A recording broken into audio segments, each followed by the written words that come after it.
Good evening, everybody. Welcome to Words on Whiskey, episode 49.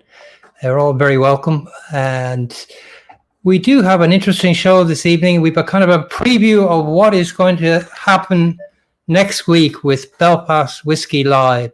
Belfast Whiskey Week, should I say. And currently, our guest today is also the person that appeared on our first podcast a year ago today. So that's quite a long time ago, but he's been getting ready to prepare for what seems as if it's going to be a huge event. So we're just waiting on Paul to join us. Perhaps you might want to share with us your experience so far. Have you received your tasting packs and are you all set to go? Yeah, I'm sure Paul will answer any questions that you have. And we'll take it as soon as he enters. I have the feeling he's been very busy. Hey, Martin, how are you? Sebastian. A lot of people from abroad joining, which is great. And yes, Liam, it should be a great week. It really is jam-packed for sure. Lots of different things. And so you got till Friday for the box to appear. So, and I think I see Paul here, so I'm just going to bring him in. He's getting a drink of water because I don't know about the rest of you, but we have a heat wave here and there's no air conditioning where I am, that's for sure. But let's bring in Paul. So, good evening. Hello. How are you? Serge, how are we? I'm good. How are you? I'm very good. Thanks for your patience, Serge. And I believe the sound and everything must be okay. Yeah. Yes. Well, you can hear me, I hope, and I hope the audience can hear everybody. I can hear you. I can hear you. Good. Look, I know it's been it must have been just an incredibly busy week, or not week, year. So thank you for taking the time to join us and maybe give us a bit of a preview, an inside view of what we can expect over the next week. And we were just saying earlier that it's exactly a year since we started the podcast and you were the first guest. So Wow. Hopefully you won't be the last. Oh my God. Yeah, I remember that. I remember that. And you know, again, very humbled for even thinking about having me on the show. I really appreciate it. And do you know what, Serge, happy to support you and what you're doing. So it's absolutely brilliant. And I've not watched every single one of them, but I think I've watched a hell of a lot. I think I've commented as many as I can as well when I'm on, because there's a lot of knowledge that is been derived from a lot of the shows that you've had. So super stuff. Yeah. And again, listen, doesn't matter about the shows for me. It's about that beautiful magazine which is behind you, which is, on display. Fantastic. And it still is one of those things that I believe that everyone who's involved in Irish whiskey, be it the buyer, be it the person who drinks the whiskey, but the people who are in and around and involved in it, making it, distributing it, selling it, it really should just be grabbed by everyone. Is just let's pick it up, yes, read it, get into the stories, understand what whiskies are coming, understand the difference, the difference of taste that people are giving on the notes and stuff. Very, very important. The pictures are gorgeous, but the actual content, it's a book. It's something you can. It's a bookazine. Yeah, it's become a bookazine, but that's the new term. But look, thank you very much. I appreciate that. And one of the things we're delighted to be associated with Belfast Whiskey Week is, the quality and the depth of coverage that you really have in yours. I'm blown away by looking at the packaging that you have and the depth and breadth of what you're covering this week. I mean, it boggles the mind. It boggles the mind that, is it 90 events? 90? No. It's okay. So it's 96. 96. Minus one. But I mean, so 95 events are taking place in the festival. So it's a lot of events. It is. They literally have just doubled everything from last year. Everything has just doubled. The amount of bottles we've used has gone beyond 50% of use. Amount of boxes we've gone is above 50%. It's really heartwarming what we've managed to achieve. And tastings, 50% more tastings. And really excited about all the tastings we have. And I know you want to run through the calendar. You want to run through the... I kind of do, but, I was looking at it and I was saying, crikey, there's so many there. And actually, so many of them are sold out, actually, as well already, which is fantastic. I think what happened is, actually, again, we've put a stop on sales. Yes. And I can explain why. So we actually don't have a lot of whiskey left. Right. There's a very limited amount of whiskey left. So we went through. We did an audit a couple of days ago. We did really well. There was a short. We put the sales back on, and very quickly, those other boxes just sold. So we're really quite impressed at how quickly that was done. And then all of a sudden, we ended up, with maybe, I don't know how many's left, but not many, and they will be sold during the festival. They might just not arrive in time. But you know what? We're very impressed. There's a lot sold out. I'd say the majority have sold out. Oh, I would say 80% are sold out. Easy. It looks like, easy. But the other thing that surprises me is, if you're looking at our audience here, and good evening, everyone, if you do have any questions or any points you want to make to Paul, I'm sure Paul will be delighted to answer them. But they are international. It's an international event. No, it most certainly is. And we're very lucky to have, and like the people who are on your show, there's a lot of people, there's a lot of crossovers, a lot of people who, are involved in Whiskey Week. And I read a quick comment up there, someone saying, they're in the States. Well, listen, I don't know how many packages we have sent off to the States, but it'd be a hell of a lot. Yeah. And there's at least, if you live in the Cincinnati area, do you know what I mean? If you want to get involved with the Whiskey Week, there's a couple of boxes that have been sent over specifically for people in that area who are really, part of that whiskey community, which is starting to thrive. And fair play, Barry Chandler and all of the community there that have managed to create things in Ohio and all those sorts of things. There's a beautiful community. So we've done what normal people do, which is share whiskey and have crack, and we've sent stuff out there. If you're in New York, if you're in New York and you're part of that Tim McKee kind of Whiskey Wednesday following, again, speak to Tim. He might be able to help you out with a couple of packs. We sent him a couple of extra ones so he could, share with his friends. Excellent. And there's a couple of places like that around the world. There's communities, small communities of people who are going to have, whiskey to share amongst their friends. So it's all over the place. We've got stuff going to Norway and Sweden and Belgium. Belgium's been a big uptake this year. Belgium is a big interest in Irish whiskey for sure. For the festival, we had interest in Australia, and we've got that there in America. But Belgium surprised us this year. We've got a surprise amount of people in Belgium, and we're very excited. Even the amount of people in the UK who have now come on board as well, like different people who we weren't expecting. But the people who have done us proud the most are the Irish people. And fair play to the people in the south of Ireland specifically who have stepped up and said, do you know what? We're gonna take Belfast Whiskey Week seriously. We're going to take it seriously. We're going to get involved this year, and we're going to make it, our festival, because it belongs to the people of Ireland. It's the largest Irish whiskey festival in the world. It's the largest whiskey festival in Ireland. That's just a fact. I don't think there's any.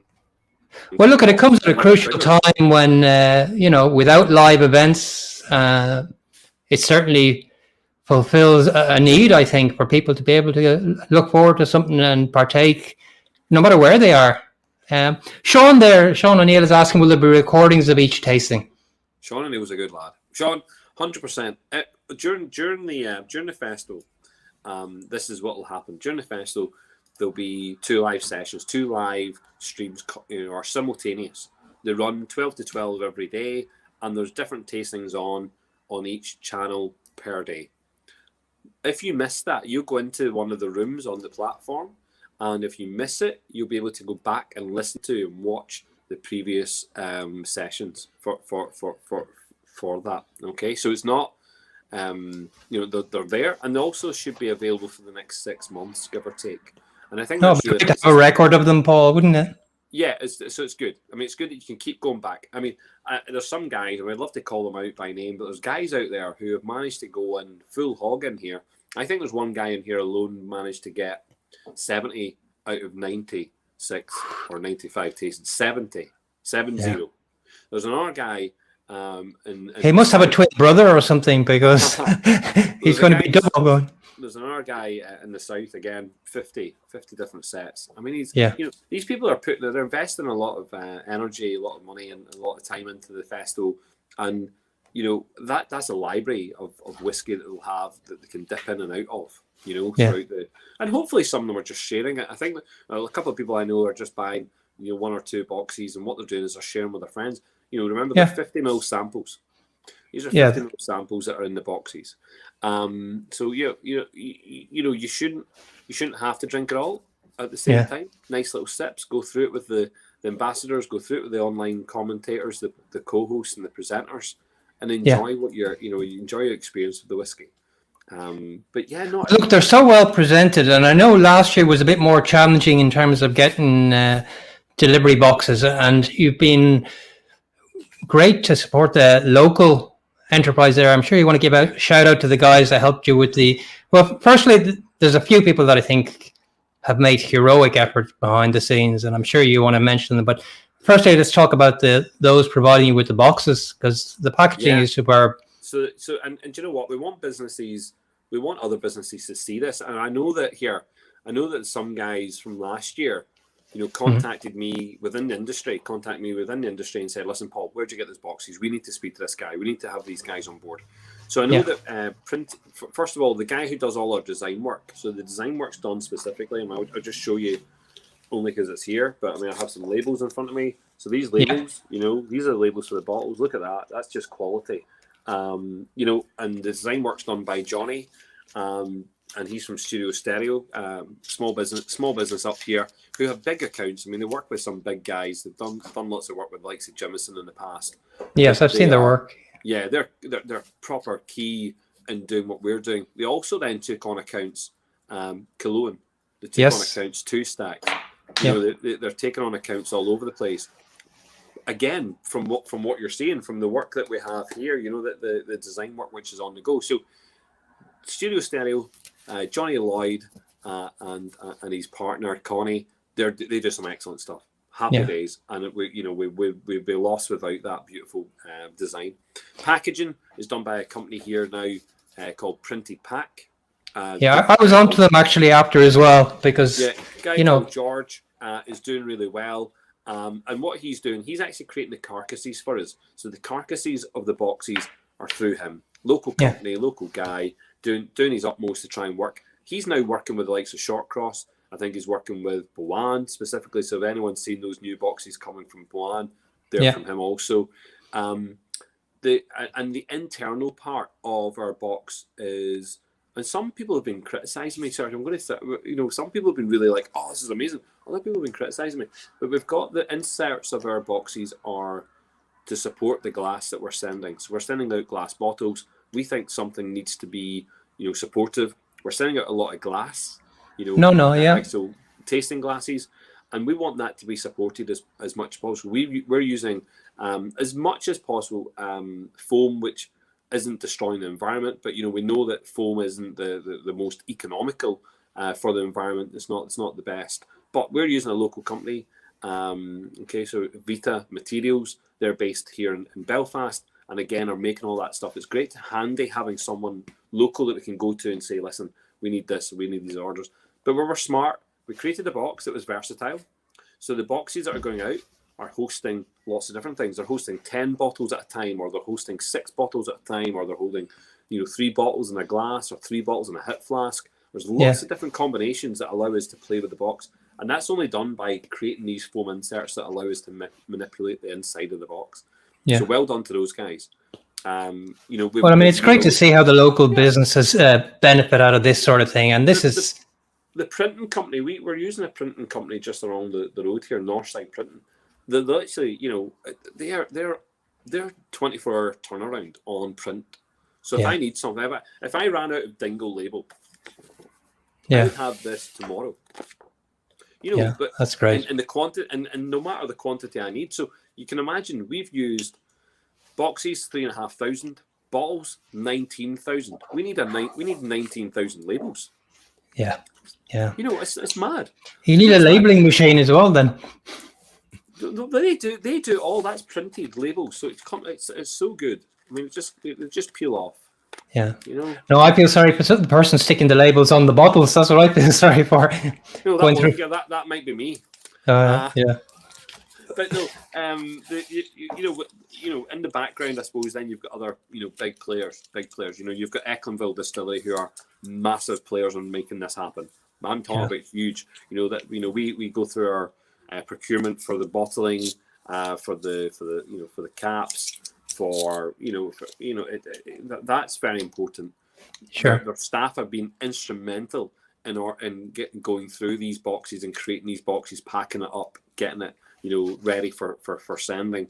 And when it comes to the sending part, you know, well, yes, these boys are rapid. No offense, like you know, Anthony might curse me continuously. Probably tells the world how much an A bleep whatever, you know, Paul is, because he's probably quite right. But see, at the same time, the guy is a gentleman. He is working his balls off. Very, very tough. Katie also so hard, dedicated to what they're doing. They were up here on the weekends. They were up here on the weekends making it happen. I heard they were up for 14 hours on one of the days on the weekend. Yeah. And here, we didn't take a break. None of us took a break. We got chicken at the very end, and we had one of the guys brought us in some food. But here, these guys were dedicated. They're dedicated in making sure that, you know, we get these products out there. And here again, I'm going to say this. We got product out to the States within less than 24 hours. Yes. I got that question there from, who was it? Asked the question about, was there any difficulty getting packaging to the States? It doesn't appear to have been. Not at the moment. Yeah. Not at the moment. And if you have any issues, you may let us know very quickly. Do you know what I mean? Yeah. But we don't seem to have any issues at all. So, things will go wrong, Serge. I guarantee you things will go wrong. Things have to go wrong. This cannot be super smooth. So there's going to be people who might miss a product, or there might be something that just didn't happen. Maybe they're missing a bottle or something. Listen, those things can be rectified. We're not going to not rectify something. If there's something not right, let us know. Do it politely. Send it in an email. Send it a message. Phone me. I have no problems. I've been picking up the phone to absolutely everyone and their dog, and we get it resolved. There's things that are well out of our control, super things out of our control. And I'm going to have to say these things. One of the tastings has been pulled just because of lack of spirit, and that was tasting number 7. And we will rectify that. So we'll let everyone know who's in tasting number 7. And at any point, we'll either refund that tasting, or we'll also maybe just send out some whiskey for a different event just to keep people chuffed and happy. All right. Yeah. So we're not going to disappoint people. I mean, I have to say Herculean effort and hats off to Katie and Anthony on the packaging side, because so many. Yeah, no, credit for credit's due there, and the whole team. I mean, you've got people on the tech side as well. I'm sure you want to mention. Listen, if I tell you, the backroom staff right now for the festival are absolutely Herculean. We've got we've got people in the background. Grace, who is answering a lot of emails for you guys, so thank you very much for getting in touch with Grace. She'll help you as much as she can. Obviously she'll come back to me some things, and she's just like but you know, she's doing really well. I know Louise, who's one of the presenters, has been helping out a lot as well. We've got Justin Julia, who is working with the presenters. So one thing I tried to do this year, Serge, is not do tastings. I'm trying not to do very many tastings. If I do any at all, it's because I'm being forced to do them. But we've got we've got a whole team of presenters. We've got guys from all over the place. Yes. You know, people traveling here to do presenting. So we've got people traveling here to come to Belfast to present who are not from here, which I think is lovely. We've got people, you know, genuinely tapping in from different parts of the world to present to us. So thank you very much to them. We've got who have we got? We've got Stuart Drennan, who's the, you know, he's mad. He has managed to put together this program. You know, so program manager working his ass off. We've got I suppose in the background Niall, who is tech savvy, very, very good on the tech, has been very helpful for me, because although I can use a computer and I can actually do a hell of a lot of things, I've not had the time to do anything that he's been doing, which is absolutely great. And he's just been mad at it, and he's done really well. I know some things might be slow, but that's no one else's fault apart from mine. It's only slow because it's coming to me, and I'm having to then get things, done, and saying like we probably need to do this and probably need to that. And like I think we've got so Niall, and then there's some guys in the background who managed to come down and help get stuff sent out. There literally is about 6 boxes sitting here to go to one of the drop-off points. That's it. Everyone else is gone. There's a couple of loose orders that need to be tied up. But apart from that, we've got thousands of boxes traveling around the planet right now, different speed, different time zones, and I'm really excited about that. And I can't take any credit for any of it. It all goes to all these other people. It really should go to everyone who's working hard at the festival, in particular, Irish Whiskey Auctions, in particular, the guys at Ecklinville, the staff at Ecklinville have been absolutely impeccable. And fair play to Shane, who said to me the day, Paul, at some point, you might want an office. And I said, you're probably quite right. I probably do need an office. You know what I mean? Yeah. Because, I'm probably causing them a lot of grief. Always next year. There's Jarlath there. Oh, there you go. Yeah. I know, listen here, fair play. The guys in the club have been stellar. You know what I mean? We've got a lot of guys who really want to help out in the club, and they always offer. I'm shy sometimes in looking for that help, but when I need it, and if I really need it, these guys, they just step up. They just come up with things. As I said, we had Gareth Spence last night just dropping in food at 11 o'clock. That was necessary. Do you know what I mean? We had well, I mean, the club up there is a really active, enthusiastic group of people, but it's great the way that people have got behind it. Is there anything that you would have done differently, Paul, in hindsight, or? Yes. Do you know what? 100%, right? There's some really great brands out there, really great distillers, really great brand ambassadors, and really great people who work for these companies. Yes. But I'm going to have to say this. I gave as much time as I could, and I thought I gave a lot of time. I sent out some documentation very beginning of May and asked for some deadlines, which I thought were really reasonable, which is at the end of May. Yes. I'm still only even yesterday finished bottling certain things because they only arrived then. Yeah. Now, I don't need to name and shame people. What I do need to say is, you know what?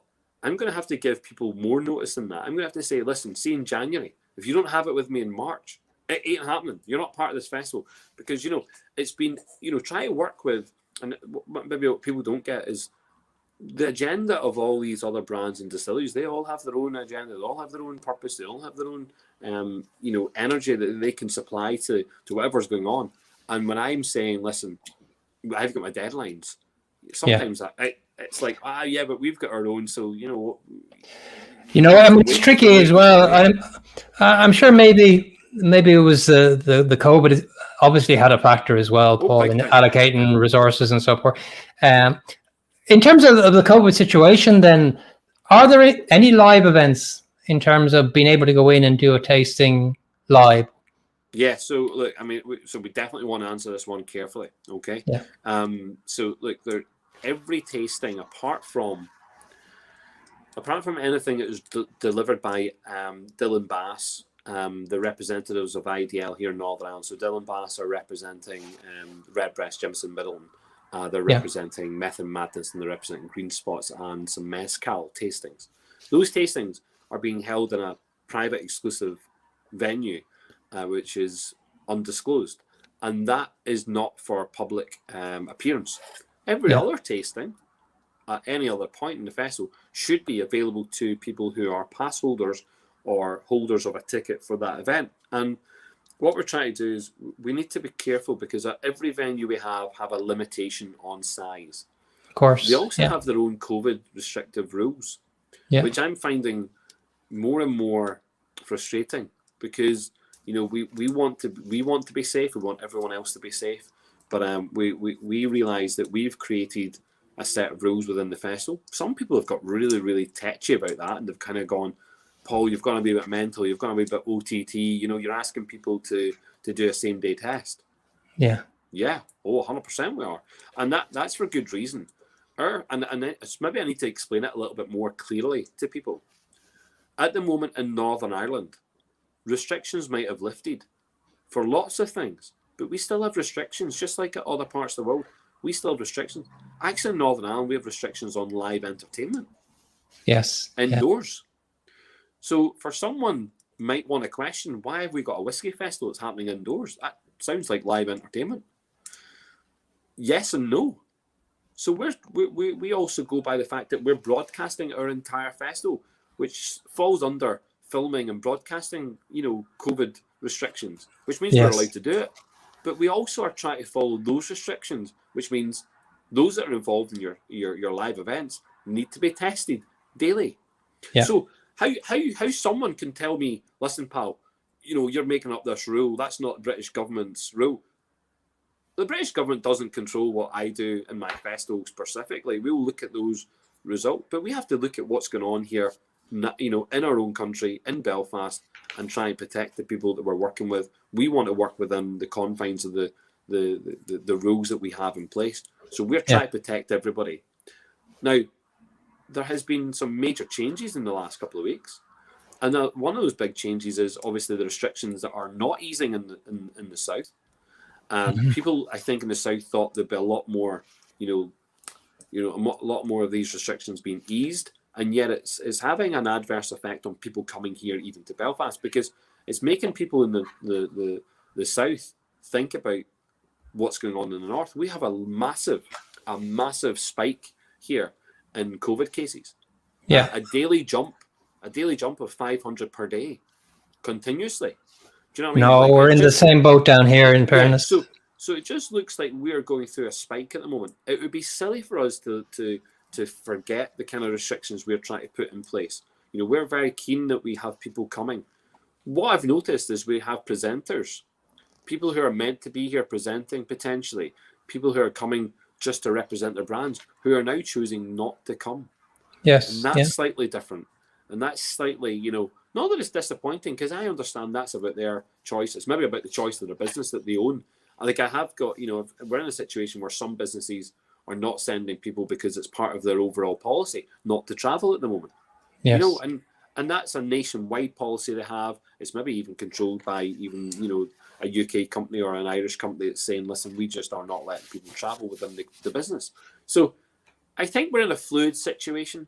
We had to postpone our gala ball. Our gala ball was meant to be 500 people this year. I was looking forward to that. Yep. We scaled it back to 200 people. We've now had to scale it back right down to 50 people, because actually the people who were supposed to be coming to it can't come. They're in different places. We just found out today, and we don't know if it's going to happen. One of our presenters might not be allowed to come to the festival at all. And just because of a change by a government elsewhere that's making a change, that's how fluid this festival is. It's so fluid that if it comes to Friday or Monday or Tuesday or whenever in the festival, and a venue says to me, listen, tell what it is, Paul, we're closed today. We're not going to allow people to come in because we've had X amount of people of our staff have been told to go home and isolate. Yeah. And we had this big discussion amongst the people who are supporting the festival, internally and externally. And what we were saying was, and this is quite clear, right? We're in venues where at the moment, if you are getting pinged, that you might be pinged in that venue, you'll not be allowed back in at the festival, because you'll be self-isolating for 10 days. You ain't going back to work either. So there's a lot of people who are making a solid choice to come to the event, knowing fine well the venue we're in, they might get pinged. Yeah. No, look, I mean, it's a funny one, Paul, because ironically, had it not been for COVID, you may not have been able to have so many events. Yeah, I think so. I think. I mean, 95 events in physical form is very, very difficult. Yeah. Well, I think. Well, I think. Do you know what? It's made me kind of think about how how do we adapt the festival? Because the festival originally in 2019 was physical. It was all physical. And it was about going between venues in the city. Yeah. And then last year I was like, do I do the festival or do I just say no? And I think that I went against everyone's opinion. I went, we're doing it. We're just going to make it happen. I'll somehow conjure up something. And this year I stayed true to that, and I could understand specifically that whole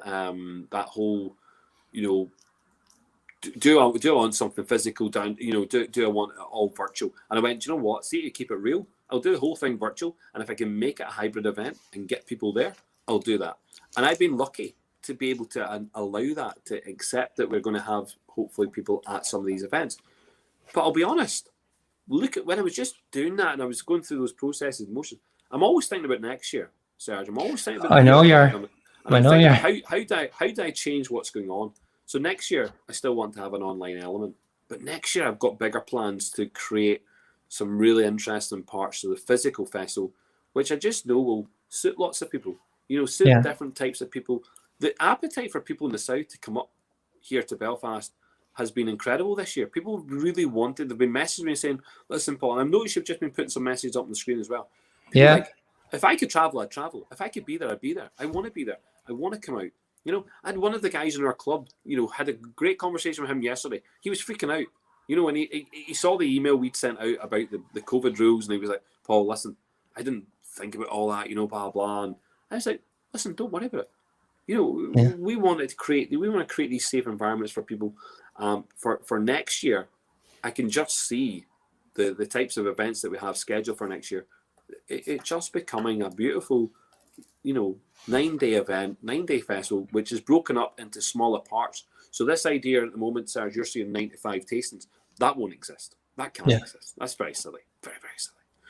But we might have, I'm telling you, we will have a gala ball. So be prepared to have a gala ball and be prepared to come and enjoy that gala ball and enjoy the industry, get together, people from all over the industry within Ireland. And then let us look at all the different venues that we're going to be using and have some master classes. A good splattering of master classes that people can come in, have fine dining, have a beautiful dram, listen to some really lovely stories from ambassadors. Let's have some really nice sit-down meals, sit-down conversations with some great whiskey, and let's enjoy those venues. Yeah. I mean, are you looking at scheduling for next year already in terms of... It's already done. It's already in the book. So we're splitting up into 5 parts. Part 1, gala dinner. Part 2, master classes in different venues over the course of a couple of days. Part 3, taking over an entire venue. So we take over an entire venue and make it 1-day event. Everyone comes in, has a bit of crack, lots of music, lots of different whiskies, cocktails and stuff. It's the summertime, having a bit of fun. We'll make that a fun, festive appearance day, in a venue that's maybe got multiple bars and multiple eateries within the one venue. We'll do that. Yeah. And then we're bookending the festival with an exhibition style. People can go around the room, talk to all the different brands, have a bit of chat with them. And then the 5th element, the element that I'm properly excited to talk about, and I still can't mention it until we get the sign-off. We're waiting for a sign-off. I want that in black and white.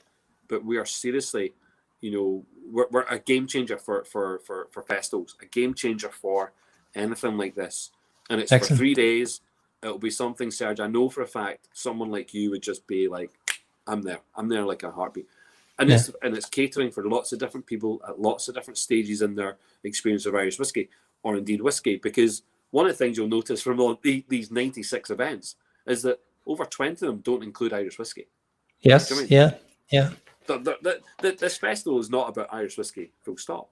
We might have just about every Irish whiskey brand, apart from, I would love to name the ones that aren't on it, but there's maybe a handful of people who are not here. And for different reasons, they've got different reasons. And hopefully we bring them back and we get them involved and they're here, maybe here next year. But for all the other ones, I mean, there's shed loads. But there's was it much, given the fact that last year's was so successful, was it a much easier sell this year than it was last year? And also you had a bigger audience. So how many extra distilleries? 10 extra distilleries between this year and last year? Yeah, this year we've gone well beyond that. I mean, in terms of how many Irish distilleries are live, I suppose. Actual live distillery. Yeah. But also there's brands now as well. The brands and distillery. I mean, look, I think it's easy for a lot of them. I mean, there's a couple who were involved last year. Specifically, there was 3 Irish whiskey brands that were involved last year who are not involved this year. And I think one is going through their own kind of, changing direction. I see that. One is quite specifically sticking to the guns and knows what they're doing and doesn't necessarily need, the kind of attention that this festival gives, potentially. And the other one I think is just so caught up and just so busy with such a small business that the festival probably isn't for them. But see, for the rest, I mean, we've got a lot of liquid coming from a lot of distilleries which people have never have tasted. That's beautiful. That's been great. We've got the likes of Shotcross Distillery showcasing themselves. This will be the first time that people have got to taste Shotcross. You know what I mean? This will be an absolute fucking pleasure, to introduce Shotcross to the world of whiskey. You have a couple of firsts during the show, actually, don't you? You don't want to tell us, about those? Yeah, well, I suppose that. Or can you? Yeah, I can. I mean, I suppose I can talk about things. I mean, first of all, we have Boan specifically doing a big, massive 10, tasting set specifically on the Vintage Cask program that they worked hard with Finn O'Connor for his PhD. Yeah. That's super. It's not been sold by us. It's been sold directly by Boan. But what I would say is, why would you not take part in such a history lesson and a piece of history, i.e., you ain't going to get the chance to do that again, nor are you going to get the chance to taste that again. So good luck. If you get one, get one. Nothing to do with us, but it's part of the festival. It's integrated now into the festival.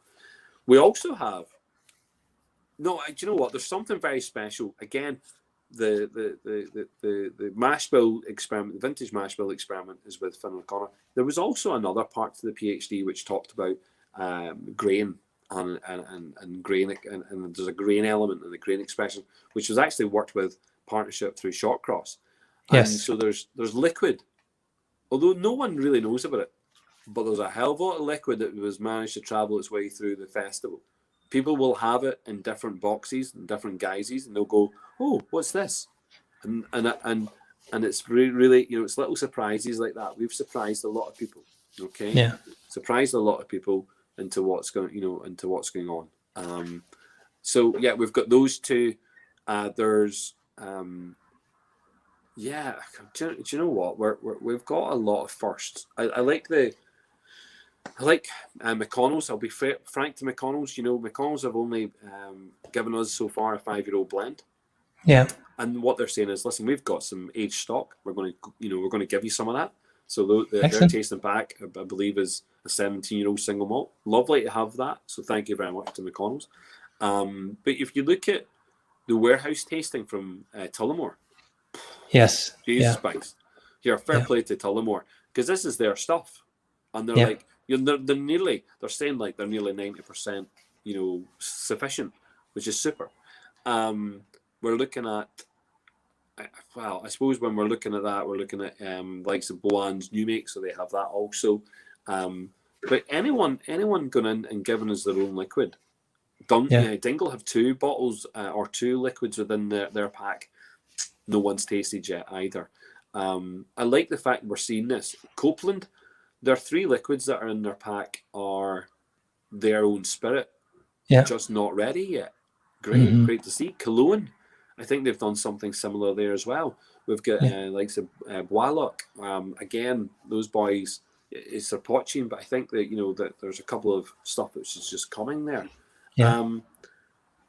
Look, I'm excited. Because we've got brands that you've never heard of. We've got brands that are coming in from Australia that no one knows anything about. I saw some Australian and Welsh and Scottish brands as well. So you are embracing brands from abroad as well, which is great to see.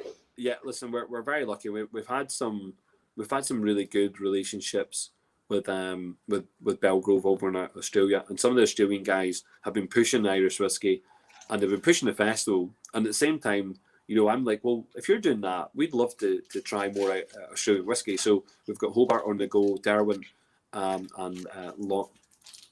Launceston. I need to keep saying this right. And then we've got, I suppose, we've been working with specialty brands who represent Cavalan, they represent Nika. That's important that those guys are involved. Big names, great juice, charming, great whiskey. Some of that stuff tastes amazing. Then we've got a mezcal there as well. You're saying? No, the mezcal's coming through. That's coming through Dillon Bass. And all right, okay. The mezcal. There's 4 of those mezcal. They're small batch. Small batch mezcals, and very interesting. Like I'm not a mezcal drinker, but I'm going to get into that one because I want to know what it's all about. I want to be one of the ones that's tasting that and getting to know it. But, you've got Penderyn from Wales. There's a lovely tasting there for the Penderyn one. It's all single cask stuff. Really lovely. At least one of them ranks very highly amongst some of the whiskey club drinkers. We've got a relationship then with Wolfburn, and Wolfburn are on board. But then we've got Macmira. Macmira are setting the pace for everyone else out there who doesn't know that Northern Ireland exists. Macmira do. Macmira have jumped on this and are all over this. And they're just we want to do it. And so they've done it right. They've got 2 tastings and they've got a whiskey festival bottling. Yeah. How many whiskey bottlings, festival bottlings do you have?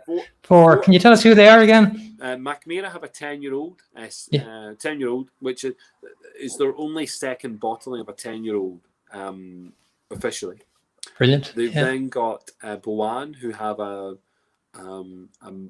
blended malt finished off in a Scottish whiskey cask, which gives it a slightly peated note. Sure. It's lovely. I'm really excited about that one. Really excited about that. Part of the Whistler range, so one off. Then we've got the Cologne, 11 years old, single malt, an extension of last year, but this one's finished off in port cask. Excellent. And then we've got an Ecklinville have given us their last Dunville's PX12 cask strength single casking. So. But it's lovely. It's a lovely gesture for these guys to give us this liquid, and I hope people buy them because they're reasonably priced. In fact, I think they're very, very cheap. Do you know? And my thing would be buy them.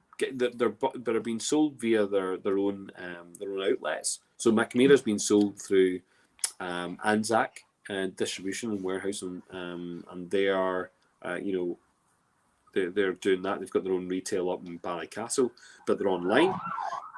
Bless me. You also have Ecklinville will sell the Dunvilles through their own, and then you've got I believe Irish Malts are supporting Cologne, and I know that Boan will be selling. I know Boan. The Boan set is through Irish Malts as well. Well, there you go. So John Donovan at Irish Malts is doing well, but we've got even speaking about John, it's nice to have a relationship with Irish Malts, and what they're doing is absolutely superb. Hopefully most of the tastings that we have that are relevant, you'll be able to go on and click on some of the links for, if it's not their own sites, then obviously through Irish Malts you should be able to purchase some of the tastings. So if somebody wants to get the bottlings, can they find the information online? Yeah, so the information should be available, and we will release the bottles get released on Monday the 26th, I believe. During the tasting for it, we've got a wee tasting pack that you could have purchased to taste them. And I think that I think that the information will be on the platform specifically regarding those bottles. But we've got we've had a good relationship so far with different people who come on as sponsors. So obviously you're down as a supporter of the festival as the Irish Whiskey Mag. We really appreciate that. Lovely write up in the previous magazines about it. Connor Winders at the Irish Whiskey app. The Irish Whiskey app are there also. Again, very supportive. Thank you very much for what's going on there. Willis Insurance, who have been behind us for the last 2 years, really wanting, I suppose they really want to see the Gala Ball, and they want to see interaction because they want to see all the people they're working with. They're working with people within the industry, and they want to see these people for some socialising. But again, great to have those guys on board to support us. They're all up on my. You can't see it. They're all up here, but we do. I mean, we work with the Hastings Group, who own the hotel groups. In Europa, and then we've got likes of the Garrick Bar, the Duke of York.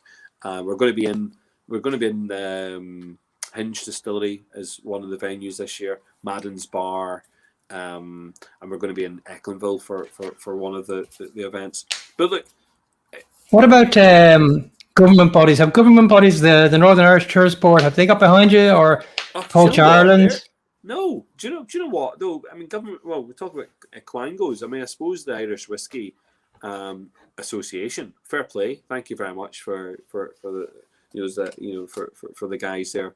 Mr. Lavelle has been really, really supportive already, and I know that it's probably the wrong time of the year for them to be doing stuff, but ideally they would love to be involved, and we're very happy to continue that conversation with them, because they represent lots of the distilleries, lots of the brands, fully supportive of brands being supported like that at policy level. Very important. that they're getting that. So no, funnily enough, let's talk about that, right? Let's talk about, tourism. You can let Bent go now. Northern Ireland tourism and Irish tourism don't give a shit about this festival. I'll be honest. Don't give a shit. Haven't bothered having that conversation. Have never connected properly. I mean, last year, I'm going to call out Invest NI. Don't really care because they don't give me any money. They've never once offered me any money. But I tell you what they did do last year. They took it upon themselves to write about my festival and pretend that it had something to do with them. So they can, they need to think about that. And fair enough, they sent me a small apology and they retracted, I believe, what they said. But here, I mean, seriously, you haven't given an all. And here, Northern Ireland tourism. No. Yeah, that's a shame. That's a shame. Do you know what? And it's very disappointing. Visit Belfast. Again, really disappointed about the way in which that's come about. And do you know what? These people, it's bureaucracy. These people have their own agendas. And look, if they want to ever have a conversation with me, I'll happily have a conversation. But you know, we're happy to take the message of Ireland, take the message of Belfast, and we'll take it to the world right now. No problem. Yeah.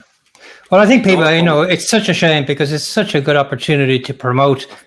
And the thing is, it's not only promoting Belfast. I know it's called Belfast Whiskey Week, but it's promoting the whole of Ireland. There are people, like you said, from all over the world coming to partake in terms of getting samples. And I'm sure a lot of them would have actually travelled here had it not been for the COVID situation. Yeah. Oh, my God, I can imagine. And do you know what we have? Look, one of the things that I did, listen, I knew nothing about it until I got a phone call from my friend. We were talking, and he said, "Oh, I'm on this thing tomorrow. I'm on this meeting tomorrow." And I went, "Oh, that's really good. Let's have this conversation." And it was actually Tourism NI were having a conversation with lots of different tour operators from around the world. And this was the day before, and I phoned up and said, "Listen, I'd love to be involved in that. I'm not too sure if you can." I went, "Oh, listen, that's fine. If I can't, don't worry about it. Maybe next time." And then I said, "Look, it'd be a damn shame, if we didn't have that conversation, because really it's for next year, because no one in their right mind is going to be coming to Belfast during the summer this year, as a foreign tourist." And they were like, "All right, yes, okay."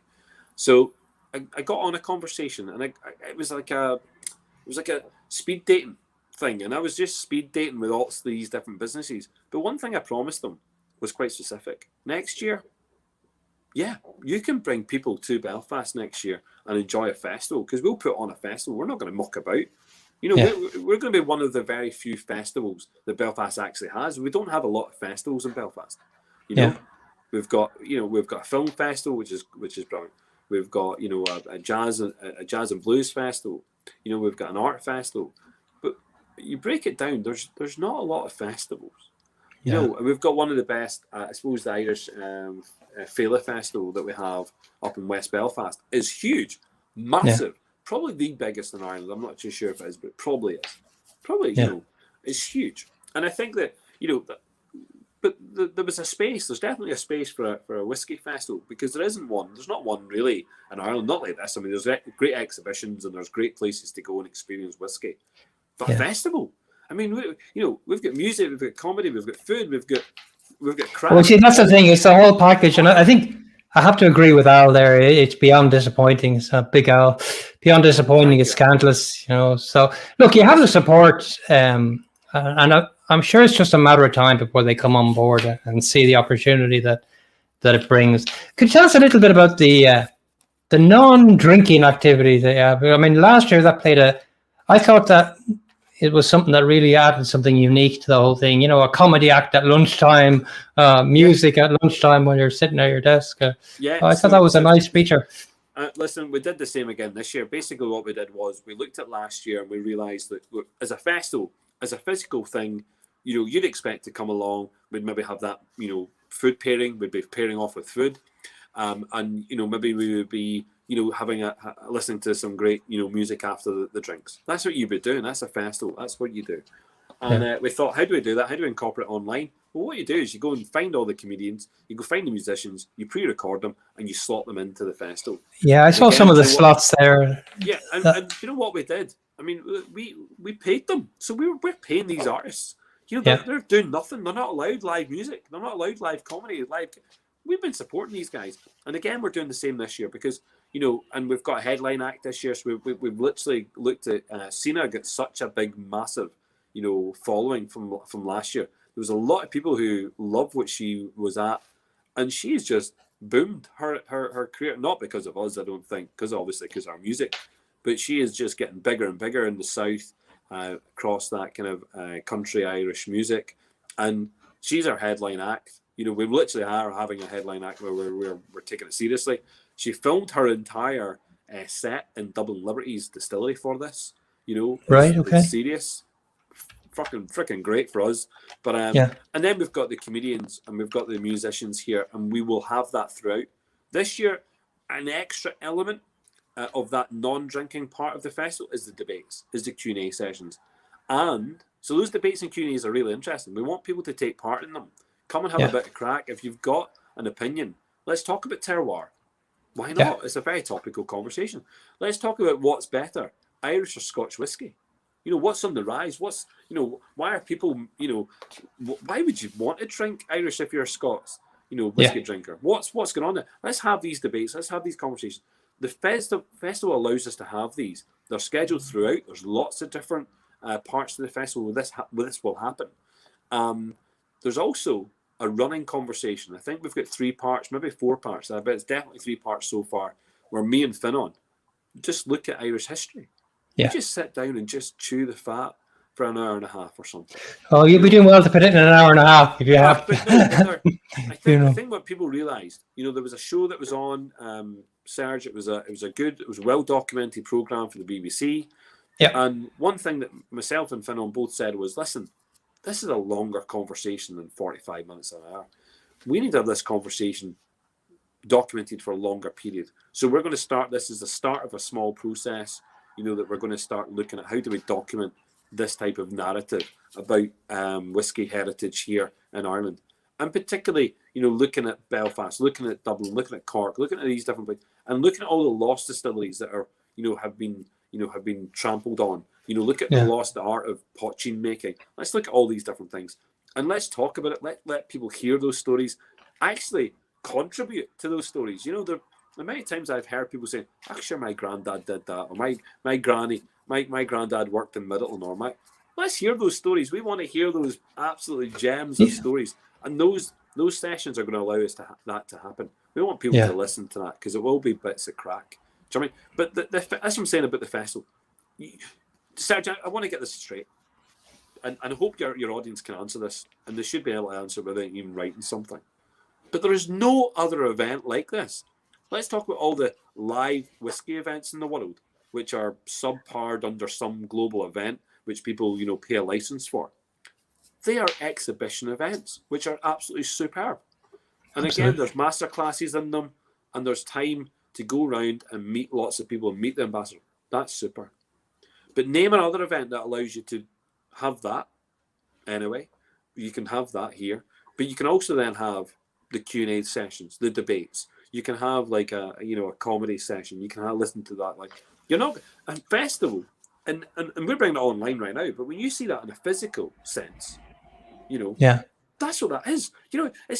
I want people to really think about turning up to Glastonbury and getting this idea of you go around and listen to different bands, taste different food, meet lots of different people. That's a festival. Come and stay a couple of nights because that's a festival. Come and enjoy it because we are creating something which definitely has legacy now. There's no doubt what we are doing here right now. Even if half the brands don't exist next year, if they don't want to be part of the festival, this is still a huge festival without it holds half the brands. And that's not. And here, Serge, one scary thing about this festival is the amount of brands that were still contacting me in the last 3 or 4 weeks saying, "Can we be involved?" Yeah, and I can imagine. I'm having to say no, because there's limitations to what we can offer and how we do it and how we can do it. So I see it not getting any smaller in terms of brands, in terms of distilleries. I see that getting bigger.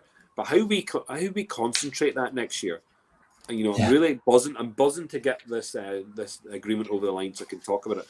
Because I'm just buzzing. Look, it's such an opportunity to promote not only the Irish whiskey, but you are promoting the arts, you're promoting comedy, you're promoting food, you're promoting, and indirectly, I suppose, then you're promoting the likes of Irish Whiskey Auction, the likes of the packaging team that are working with you, and the members of the club that have done a sterling effort to bring it to fruition. But one thing, Serge, and I think you get it. I'm not sure if everyone gets it, but you get it, right? Is that this industry, and if we just focus on Irish whiskey for a moment, this industry and Irish whiskey just needs to work together. There is no harm in working together. There is no point in sitting off and just doing your own thing. If you have the opportunity to come together and work together, if you have the opportunity to do a partnership working with me, or a partnership working with Irish Whiskey Auctions, or Celtic Whiskey Shop, or a friend at hand, or and I don't know, Dublin Liberties or Waterford, or whoever it wants to be, whoever you want to work with, whatever distillery it is that you want to work with, whatever partnership organization, why would you not grasp it with two hands? Because we're such a small industry that we were trying to break out. We want to get as many people involved as possible. So you want to do collaborative work. This festival alone allows people to do that. A lot of the work, by the way, is not done by those brands or distilleries. It's done by people like me and all of the people behind it making that happen. Sure. So it's a win-win situation for a brand to be involved in this. Because one, we're speaking about them. If they've taken me up in the opportunity and got involved in the Sláinte, by the way, everyone has been given the opportunity to come on Sláinte. Just because they haven't come on board has nothing to do with me. Nothing at all. They're still more than welcome. And we'll do Sláintes post the event as well, because we're not going to stop talking about Irish whiskey. Do you think I'm going to stop Sláinte? Sláinte doesn't stop. Sláinte is a constant. It's a constant casual conversation. It's not what you're doing. And this is very important, Serge. What you're doing right now is very, very important. Words on Whiskey is a million miles away from my comedy club, which is Sláinte, because we've got people in there. You need everything. People in there with some crack, like it's just mental. Do you know what I mean? Some of those conversations last a while. So I think that's just a constant conversation about the festival. The festival exists. It will constantly exist. Like I get emails, and I have to hark back to Glastonbury. I don't care if they shout at me for using the name, but I get a Glastonbury email once a week. Tell me about Glastonbury, and they've not even had like a live event for 2 years, and they're constantly telling me Glastonbury this, Glastonbury that. So we'll just keep that momentum going about Belfast Whiskey Week, which is the Irish Whiskey Festival. It is the Irish Whiskey Festival. It's just called Belfast Whiskey Week, but it is the Irish Whiskey Festival. And if you keep on seeing maybe more advertising specifically saying the Irish Whiskey Festival, then the word Belfast maybe you just come to understand that Belfast equals Ireland, Ireland equals Belfast. They're both the same thing. It's not the conversation I need to hear anymore. And listen, if I was to call out Scottish distilleries and slate them, like how dare they suggest that Belfast doesn't exist somehow on their sales when they sell in Asda, Tesco, Sainsbury's, and online to people here in Northern Ireland. It's embarrassing. We need to address that, and I've got a letter going out to all the distilleries in Scotland who chose to ignore this festival based on the fact that they don't sell Scotch whiskey here in this country. And here, guys, if I was you, I'd stop buying the Scotch whiskey so they understand that that there's a message being put out there, because it's kind of sad. It's very, very sad, I mean, look, the focus, of course, is Irish whiskey and local business and local skills. But of course, it is an opportunity for world whiskies to come and join us and celebrate whiskey as a whole. And I think, it's pretty clear you've sent that invitation out, Paul. So I don't see how there can be any ambiguity in that. Yeah. And here, listen, I can guarantee you this, and this is no word of lie. There were so many American organizations, distilleries, brands, whatever, who wanted to be involved in this festival. So watch this space for next year. Watch this space of these brands in America realizing, you know what, we've got stuff now coming into Ireland and the UK. Let's make an effort. I thought it was lovely to see Paul John were involved last year, but again, Paul John are now moving actually into Ireland to into sales. That's important. Like some Macmira were never in Ireland before and now are through Anzac. That had never happened before. Anzac are now their wholesale. So actually this festival has allowed some distilleries and brands to think about the markets here. I know that Wolfburn now sells some product here in Northern Ireland also. It's absolutely fabulous that we have those releases. Well, you see, the thing is, I mean, promoting the Irish whiskey, ultimately people will try other world whiskey at some point as well. Yeah. It's, you know. But look at the audience. Look at the Australians, the Americans, the guys in Europe. They're all begging for Irish whiskey. They're begging for it. They want to try more stuff. They want to try new stuff. You know, the plethora of whiskey distilleries we have available to those guys out there is just huge. I mean, and that's why there's a hunger for it. You know, there's a hunger for Irish whiskey out there. I'm telling you that I'm super impressed. There's some guys out there who just genuinely are, and they know it. I don't even need to name names. They know how proud I am of them because they're constantly at me. They're messaging me. They're like, Paul, you know, we want to try this, or we're trying this tonight. You were talking about it, so we went and bought a bottle. You know, I'm not encouraging people to buy whiskey and buying bottles, but hold on, Jonathan. Jonathan's pushing it a bit now. Relax. There is a plan for next year, very specifically, and I don't know, Serge, have you got any of the packs yet? No, not yet. No. Can I just show someone something? Absolutely, yeah. Please do highlight. Just give me 1 second. Just give me a second. Yeah. Just nip out here, just out of interest, how many people online have actually either provided samples or have availed of the sample packs? Are there many of you there? I see some brand ambassadors. They must have done something. They're all keeping very quiet.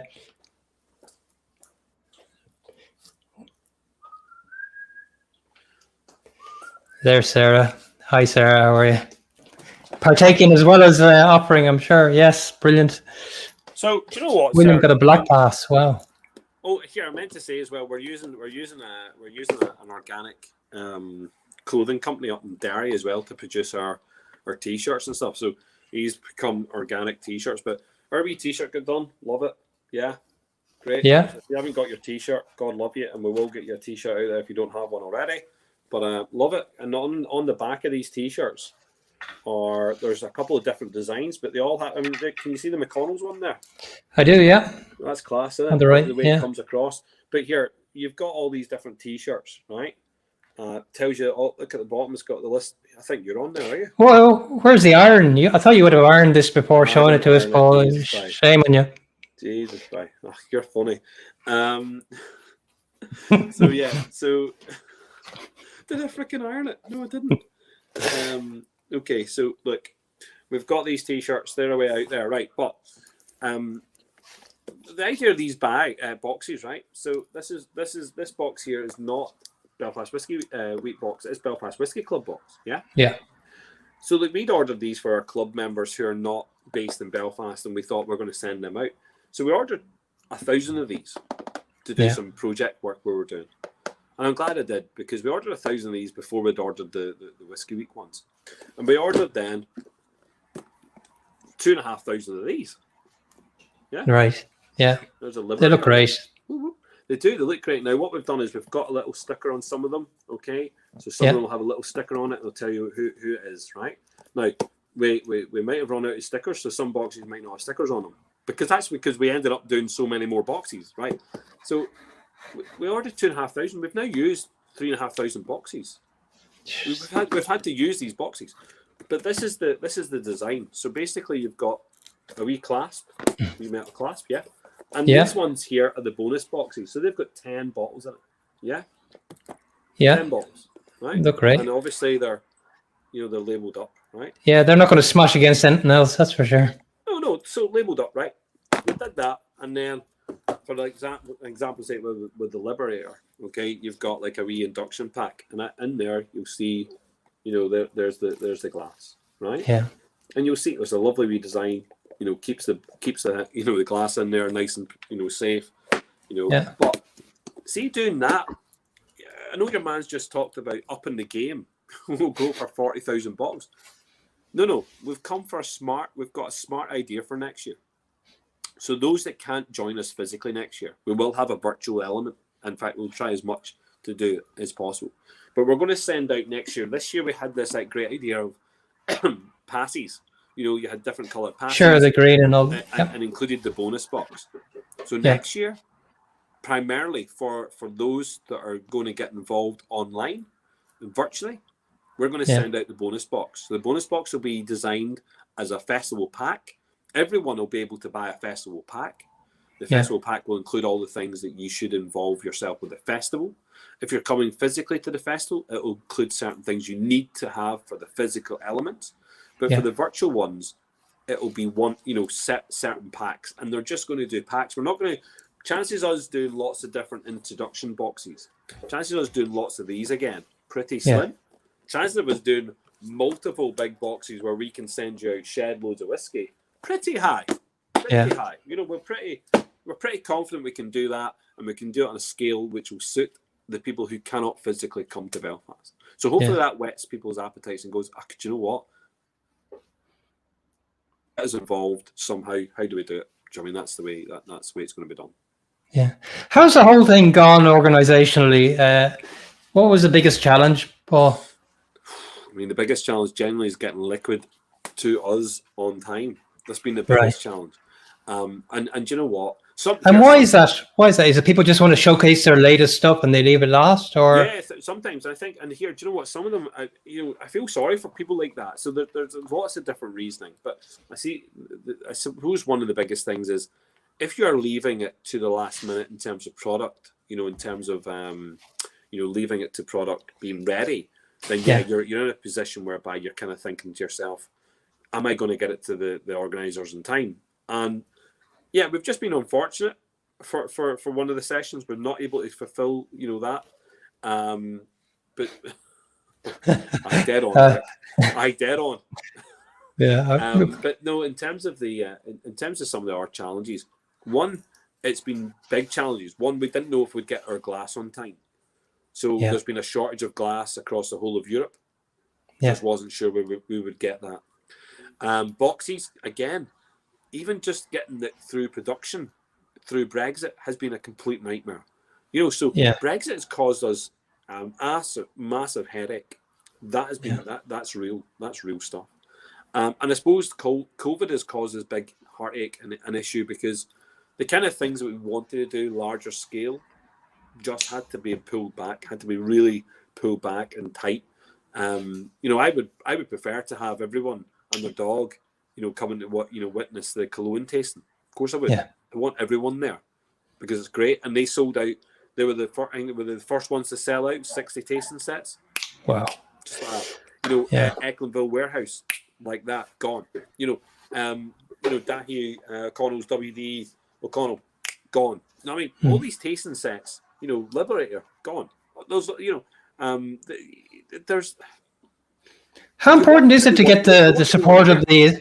How important was it to get the establishment of the established brands? Yeah, do you know what? Here, fair play to Keeling. Fair play to Tullamore Dew.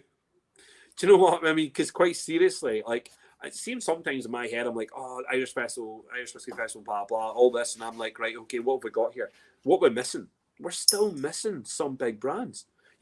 Getting Bushmills on board is important because they're neighbours. You have them on board, don't you? You do, yeah. Yeah, we do. I mean, and IDL or Dylan Bassett. IDL are super on board. So IDL seen that. IDL take this so seriously. It's absolutely brilliant. It's great. Yeah. It's great the effort that's put in. Joe McGowan up here is a talented scholar. Unreal. Yeah. Just knows what he's doing, and he is on point. He is making it happen. So no, those guys are on board, but we're still missing the Beam Centauri. So we're missing Cobegan. We're missing Tyrconnell and the Connemara's. Where are they? We're missing that, and we're missing now. I suppose West Cork aren't involved this year either. Again, and I think that it would be nice to have West Cork involved. Well, if you ever get a reply from West Cork, let me know because Serge did. I was in a conversation with West Cork, and I hope to God that they follow up again with that conversation. Maybe it was lost by a member of staff, maybe being ill or something, but that conversation just stopped. Rowan Cole, what is going on? Diageo need to just listen. Diageo didn't, and this is the word of the truth. I don't mind calling people out at this point. Diageo didn't reply to any messaging for Scottish distilleries. None. In fact, what they did was ignored it. When it came to Rowan Co., it got to a point and it just stopped again. It just stopped dead, and I'm just like, how is that possible? How a massive big organization that has such a want and drive to create new Irish whiskey here in Dublin, how dare you just ignore the comment? Like, say we don't want to be involved in the festival. I'm not bothered about that. No, I think that's always the issue, Paul, isn't it? And not getting a reply is always just not getting a reply is it's embarrassing for these companies. Yeah. It's embarrassing. So do you know what? It's been great having the guys that you want to be involved in, seeing likes of Bwan, Dingle. Do you know what I mean? Having Teelan coming on board is great. Do you know what I mean? But see all these newer products and newer, like, you know, guys. Look, it really is. It's kind of humbling when some of them contact you and say, "Listen, Paul, we just want to be involved. And how do we get involved?" That's humbling. So there's been guys that have just done that. They've just picked up the phone and said, "Paul, how do we get involved?" And I've gone, "Well, this is how we do it." I mean, look at Sleeve League. There ain't no airs and graces there. Like, you know, how do we do it? How do we get involved, Paul? Let's make it happen. You know, and yeah, you know, Maurice O'Connell, fair play. You know, great work at the Liberator stuff. Again, on point. But yes, just on. There's Robert the there. Guy Rob from Teelan has been 100%. You know, he was, as soon as he heard about it, he was like, "Oh, do you know what? We need to get involved." And I've appreciated that. But there's loads of distilleries that have really just upped the game. I mean, I'll be honest, the first person to respond and get everything right and have everything to us on time, was Sarah Kennedy from McConnell's. Yeah. Now, well, that doesn't surprise me. That doesn't surprise me. Next door. She's on, you know, in terms of, like, you know, where she is, she's here, she's on, but like that, like a, you know, on point. But I mean, it's a great opportunity, and I suppose in one sense, it's an opportunity to play on a level playing field. You know, whether you're a large distillery or a small distillery, you still have the opportunity to shine. Exactly. Look at Lambay. I mean, Sabine at Lambay. You know, these guys are, again, you know, for such a small company, boom, there you have it, boom, and it's there, and they've managed to do really well, and all of a sudden you're just kind of like, why can't a bigger distillery act like that? You know, give you that kind of time of day, because these guys are making an effort. But also, it's better for me to shout out these guys. You know, it's better for me to shout out and say, "Listen, well, do you know what? They're making the effort. They're putting the effort in. They're going to get the response they're going to get from the crowd, from the audience. It's going to be better because you're putting the effort in." Now, what I would say is there's some distilleries and some brands out there that are super on point. Gelston's with the Hillwood group, those guys are, listen, they're making ends meet. They're making it happen. They're going to be a force to reckon with in Irish whiskey coming forward. They've done really well.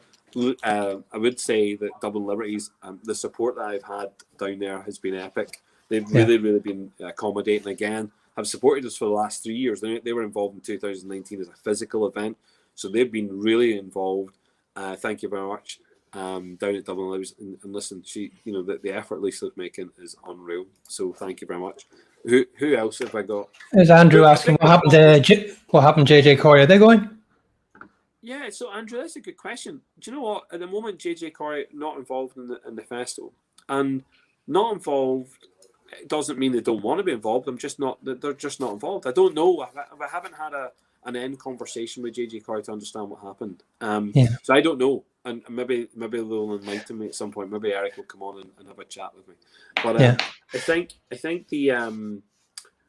think what's interesting, right? We've got to a position whereby lots of these organizations and distilleries involved, lots of them, and they all have their own expectations, and we want to manage those expectations. There is only so much we can do, and we're giving them a platform to do it. We're giving them a platform they can play with, manipulate, have come on and sell their wares, whatever they want to do, right? We're giving them that opportunity. But look at these bigger boys that are coming on board, and they're starting to realize what's going on here. Scotch Malt Whisky Society, they see it. They see this festival as being something that can be quite important. Douglas Lane in Scotland, boom, they see it's quite important. You know, for those, for me, you know, we've got people looking at this festival and saying, what can be done here? How can we get involved? What can be, and how is it changing? It is evolving. It will continue to evolve. It cannot remain in its and its thing. And what I would say, Serge, we're still going to see throughout the year. We're going to see little, like I did last year. I went through the Christmas time with something Paddy. We'll probably speed that up. We'll actually probably create very, very small interactions with people. We'll use the platform we have, probably, and maybe build upon that slightly to let people move, to utilize it again and again if we can. And that'll be something we'll be talking to. We do have, we do have guests that are involving themselves in the festival. I don't know if anyone noticed any social media messages today about a certain organisation that's now getting involved. Did you see this, Serge? I know I'd spoken to you offline about potentially someone joining the festival for a conversation. Yeah. We've got the likes of local brands. So local brand, Two Stacks, Cologne, yeah? Yeah. Copeland, Ecklenville, we've got the likes of the boys at Hinge. I think you have the whole of the north covered fairly. Yeah. We've got all those guys. Everyone in the north is involved. You've got the likes of. I'd never heard of Kinnity Castle. You've heard of Kinnity Castle? Yeah, I have. Yeah. I'd never heard of Kinnity Castle. Those boys. They just released recently. Yeah. Yeah, those guys are involved. That's great. We're accepting of absolutely anyone. If someone wants to be involved in this festival, we've put the message out there to as many people as we can. We said, listen, get involved. So we do have Jay Bradley coming to the festival, and people might think that's a controversial decision. It's not really. It's quite simple, is that we're not biased in any sort of way. We're an open door festival, and anyone can come and get involved. And so Jay will be involved, Irish Craft Whiskey is involved, and we'll see where that conversation takes us. It'll be an interesting conversation.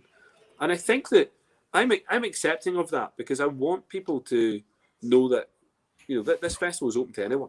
It's open to anyone. Yeah, but you have to be aware, of course. There is a certain amount of controversy that's going to come out of that, whether you like it or not, and Serge, whether it's true or not, or whatever. Well, listen, one thing I've said to you, and I've said it to everyone. I've said it to absolutely everyone. I don't judge people. Don't judge people until either maybe they do something wrong to me, or they've done something which really, really, really, really, really upset me. Right? Yeah. And so I don't know. I don't know Jay Bradley. And in fact, I've never commented on Jay Bradley conversations that have gone on, and I've seen a lot of it in social media. I've ignored it because I've really not really bothered getting into it. But I've now started, because we're going to have a conversation, I've now had to go and read a lot of stuff. So it's going to be an interesting conversation. And I think it's going to be an opportunity for everyone at the festival, so anyone who's involved in the festival, to come and listen to that conversation, to come and understand what is being said.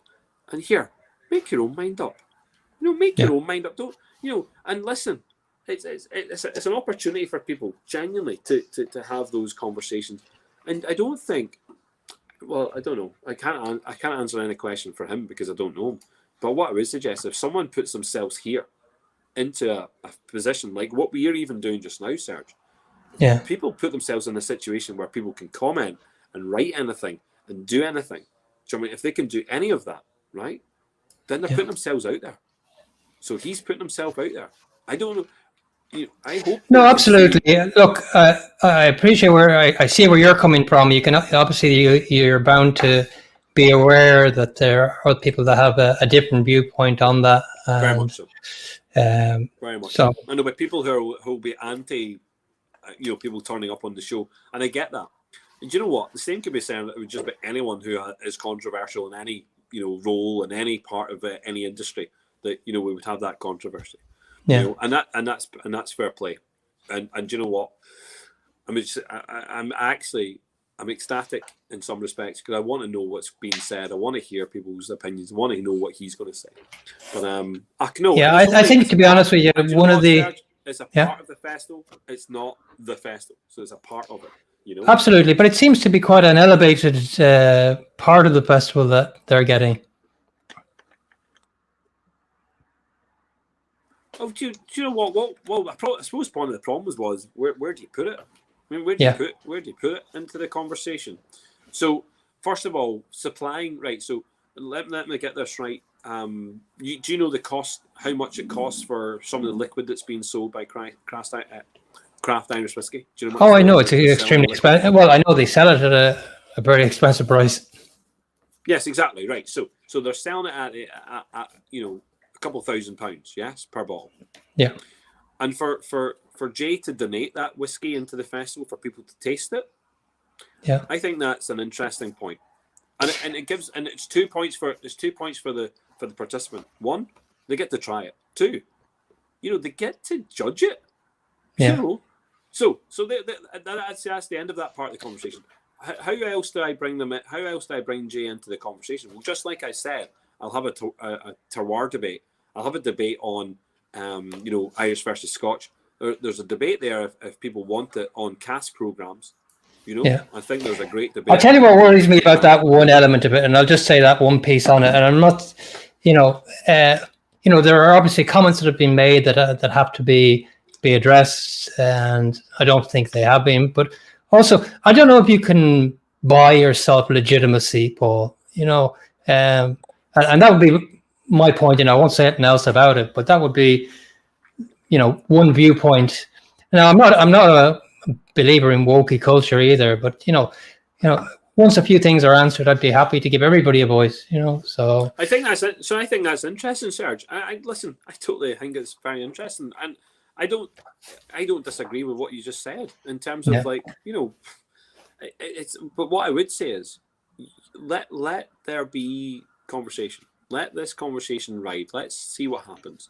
And I think that at the same time, I don't know, until someone is brought to any kind of, unless there's any justice or anything done wrong and something needs to be made right. Look, absolutely innocent until proven guilty completely. But I don't even know what the charge would be, and I'm sure that he, specifically probably would have something to say about that directly. Of course. But I think my point is that, I give everyone the time of day, and I genuinely do, and I always have and always would, So I think the festival should have elements like this because there's nothing like it. Look, sparking debate is. Yeah, we don't have. You know what? Yeah. We're a lively community. I see some of the comments that come through on this chat. I see some of the comments that come through in the Sláinte chat. I see some of the comments that come through on everyone else's feeds.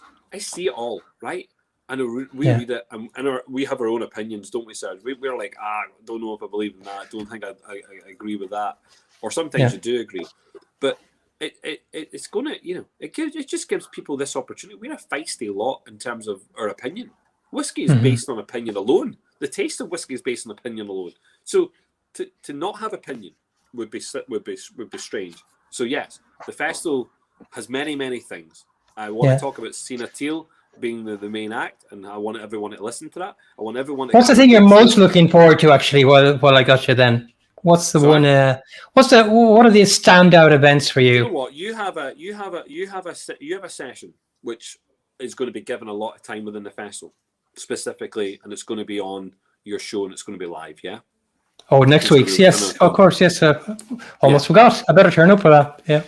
But well, we'll have Fiona on, and we will have David from Radamon as well. So we've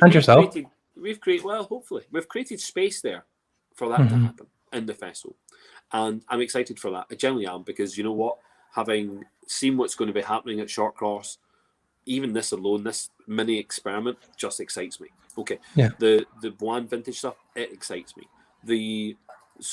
Just tasting new stuff, is it going to be exciting? So there's a company there's a brand and distilling company now from Wales called Mallows that are involved in the festival, and they've brought to the table lots of different liqueurs, coffee liqueurs and chocolate liqueurs, and I really want to taste all of that. I hope you have Belfast coffee up there this year, have you?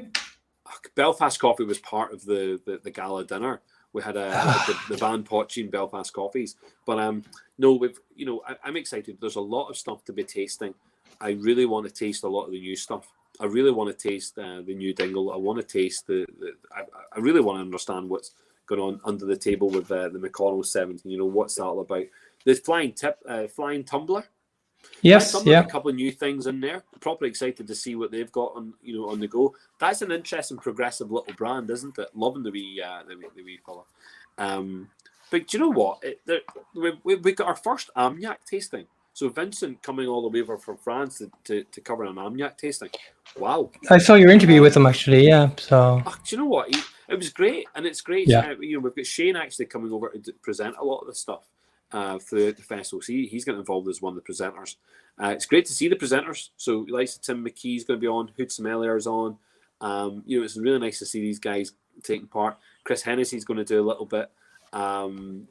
Phil Crawford, I believe, is going to do something. And I believe Phil Crawford is going to have a smiley, happy face the entire length of time that he's doing it. So he says. And look, I've never seen anything else but from Philip. There's a lot to be excited about. And I think that we Serge, I think that we'll be able to cover this. Don't forget the Potchins, Jonathan. I didn't forget the Potchins. We've got Mezcal, and we've got Waylock specifically, and obviously Cologne. Those three guys are doing Potchin tasting specifically. Louise as well. Oh right, Louise, right. But we've got listen. There's a Potchin discussion as well. So there's this festival is full of stuff that we can talk about and have crack and discuss things, not just drink the whiskies. But there's guys. So yeah, I think we have a Potchin debate where we've got representation from Cologne and Bailick and Mezcal, that can come on and talk about the Potchins. There's obviously other guys who are doing Potchin, and they're more than welcome to come on and have the conversation too. But I think that's something that this festival is supportive of. It's not just whiskey. There's some bourbon in there. There's some Potchin in there. Armagnac now.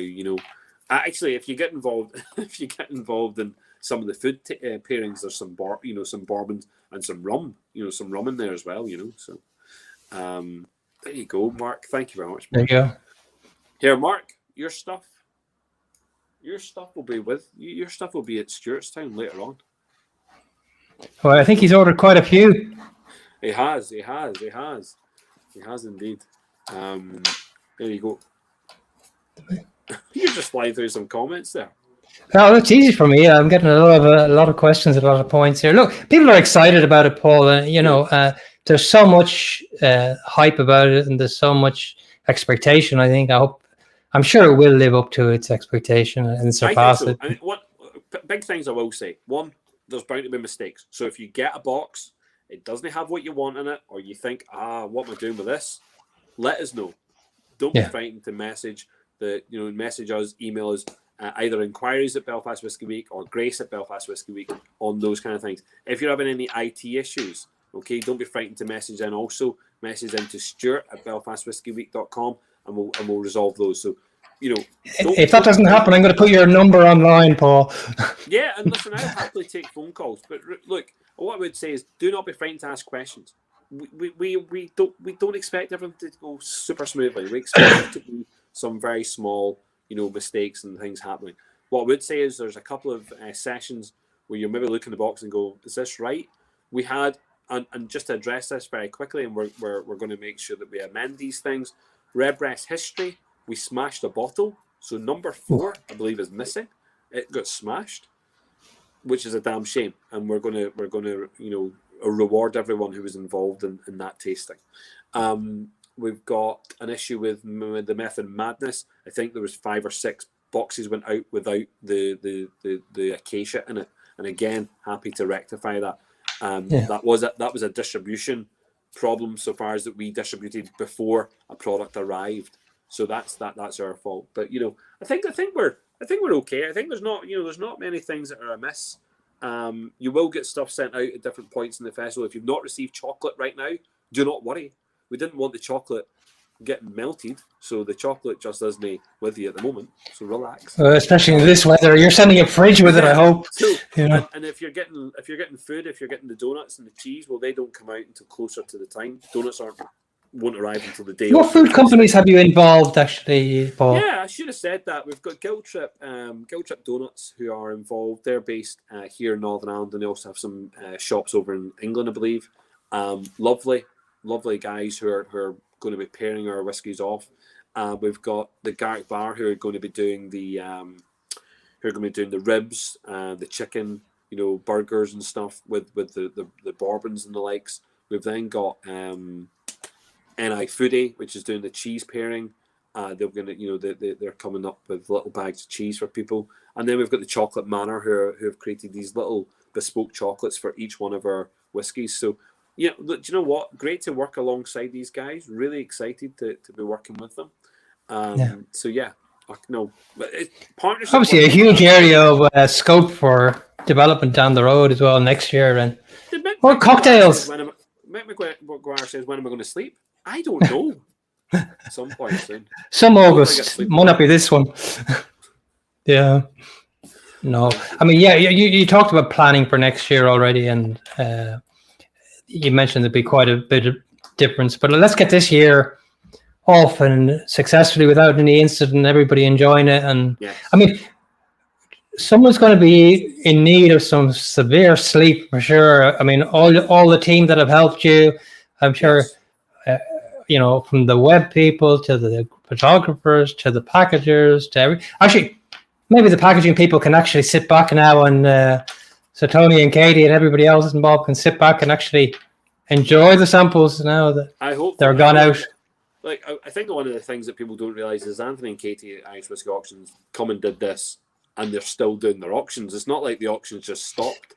So their business needs them, and we're very grateful for what they did, which was coming here, work at weekends and work in the evenings to make this happen. So, with their own business. Michael Hooley, who's been filming all of our different acts, has been putting in a stellar amount of work. He's having to film the stuff, and he's also editing a lot of stuff. So when you see all of the footage, that's all him. That's him alone. Michael Hooley is indeed an absolute legend when it comes to the video creation that he's doing. Really impressed with his stuff, and obviously the likes of what's Laurie saying? There's Laurie. He's saying, wishing you the best of luck. That's right, Laurie. Very kind of yourself. Thank you. Sure, sir. But no, there's genuinely people in the background: Grania, Grace, Louise, Stuart, Niall particularly, and I think we've got Gareth working on something in the background. Keep an eye out on the platform. Make these are big things. Make your profile. Get your profile. Get everyone out there knowing who you are, so you can meet people, talk to people. Look out for the gamification. I hope you enjoy the different layout of the festival. So you're either in the front bar, you're in the back bar, you could be in the Sabine, you could be in the beer garden, you could be in lots of different places that are familiar places where you would be having a pint or having a whiskey. We've tried to create an online presence that you can actually buy into. So yeah, proper excited for anyone joining that. If you're having any technical issues, let us know. Any issues with packs, let us know. We're not going to be frightened of that. If you do it publicly, again, we're not going to be frightened of that. I think someone messaged today, where's my pack? Well, listen, if it's not with you, relax. It's not Friday today. You will get it. For those that are going to collect in different off-licenses locations, I believe the Dublin ones will be ready tomorrow afternoon, hopefully. If not, Friday morning. And again, but should be tomorrow afternoon. They've made their way down south. In the north, DC Wines, if you're going to DC Wines, Lusty. I saw that, yeah. That's already been done. You can pick your stuff up in Dundalk. And we've got stuff going out to a couple of our places here in the north tonight, and they'll be ready again for tomorrow, if not this evening, but tomorrow, yeah. Okay, so all good so far. Well, look, we'll see what happens. Yeah, look, there's a couple there that I'm looking forward to listening on as well, and I'm sorry I can't be there, but I know, Serge, but you know what? I think what biggest message here is, and if I said it from the very start, is that I don't expect you to come to Belfast at the moment. I expect people to stay safe. The reason why we did it virtually. Oh, it's not the COVID keeping me back at the moment, as you know. So, yeah. I know, but what I'm saying is, I just want to make it quite clear. Come to Belfast, yes, and we're prepared, and we're making sure that people are safe. However, it's designed so you can sit at home and enjoy it. All right. Yeah. Well, see, I mean, the samples are the right size that you can divide them in two comfortably and still really get the most. So, yeah.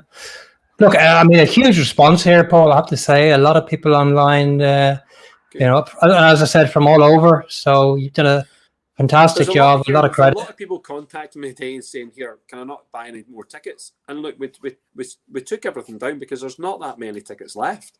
So we will put them back up. But what we would say is, if you're going to buy a ticket, it just might not get there in time for the event. I don't think it will at this point. But if you want one, you can maybe collect it. Or if not, we can send it out, and it might just take a bit of time. Okay? Yeah. But there'll be a small amount going back online for a very small, bespoke amount of tasting. Yeah. Look, I know you have a show coming up now. Is Slaughters kicking off? I'm not going to do it tonight. I'm just wrecked now. I'm going to go home. I might get some sleep tonight because I've got a busy day ahead of me tomorrow. We've got a lot of IT issues to resolve. Get them all out the road. We've got the team who've created the platform are up this week. Sorting stuff out. So I'm going to be busy tomorrow. I've got a couple of places I need to go meet. And look, everything is about the festival. It's all about making it happen. Oh, and here I've seen some of these beautiful comments, and look, listen, it's not me. It generally is everyone else. Well, I hope these guys are getting a discount. What? Hope these guys are getting a discount. For saying all these nice comments. Listen, do you know what? I think if it's not been the cheapest festival on the planet, I don't know what is. We are the cheapest festival, cheapest way to experience Irish whiskey across the world. There's a couple of the heritage, a couple of the vintage ones I'd be looking forward to there now as well. Super cheap. We're pricing.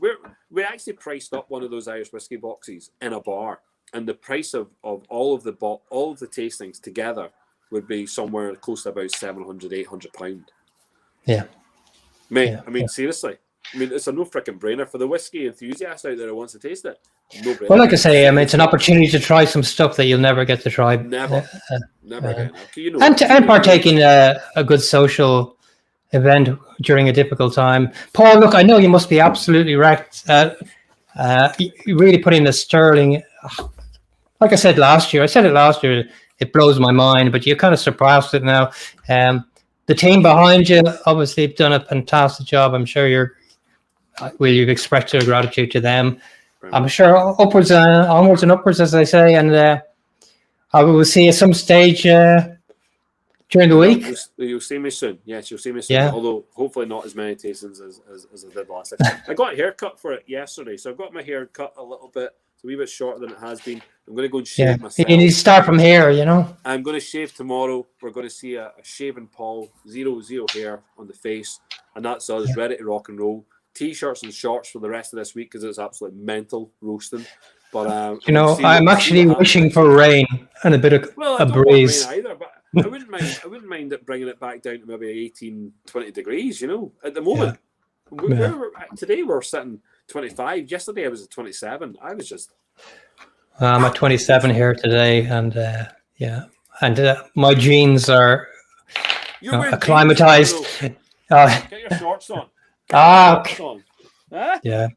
I'll not say anything. But I saw a comment actually. Someone said, was it James Conley would let us wear shorts? Was that Bill?